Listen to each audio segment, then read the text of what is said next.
Hi everyone, John Davenport from Photogrammetry.com. Today we're going to take a quick look at how I created this photograph you see on my screen right now.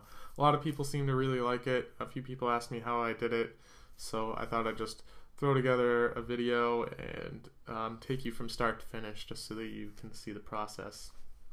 So we'll hop right into Lightroom. And first thing I'll do is I'll show you the settings I used, which were ISO 100, 50 millimeters, f14, and an 8-second exposure. You can see it's still pretty underexposed, which actually works well for this particular edit that we're doing, because we want everything to be dark. So having this image underexposed to start with really helps us out a lot.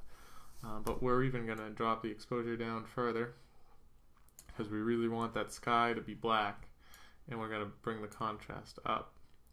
And then to bring the lights back in Lightroom 4 you can bring the highlights up, and you can bring the whites up a little bit. If you bring them up too much, the sky will start to come back into the frame, so we'll just bring it back a little bit. And that's basically all that I did to edit this photo. And then you hit the black and white option.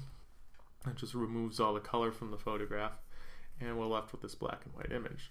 But of course, if we go back to the original photo, we see that my buildings here in the final image are a lot brighter than they are here in Lightroom right now. What I did was I opened this adjustment brush tool, and we'll just create one little point. And what this does is it opens up this new panel of sliders, and this panel only affects whatever I paint with this brush. So I'm going to go through, and I'm basically just going to paint in all these buildings. Of course, I'm going to be a little sloppy because I'm just doing this for this video purpose, so that you guys can see what I did. But it's really pretty straightforward. We'll just go through, and as you can see, all the buildings become really brightly lit now. And you can even make them more bright, because these sliders here control everything that we're doing. So you go through and you set everything up. You get the buildings to look the way that you want them to look.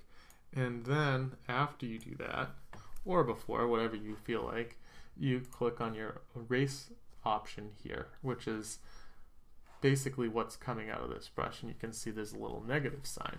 So with your current layer active, you can go through and erase it. So we're going to go through, we're going to erase everything that we did.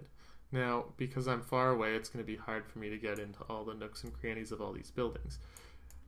If you want to go through and do this, like I should be doing, you would close out, and then you'd zoom in to where your dot is so that you can select it again, click your erase tool, and then use your little navigation bar up here, or box up here at the top, and then you go through and you can use a much smaller brush and you can get much finer detail and go through, and you'll be done in a little while. It does get pretty tedious, but I think that using this tool really can add a lot more depth to your photos. So that's why I'm taking the time to show it to you right now. But we'll just do that little bit there, and you can see the Prudential Center is already coming out really well there. So that's basically the gist of what I did.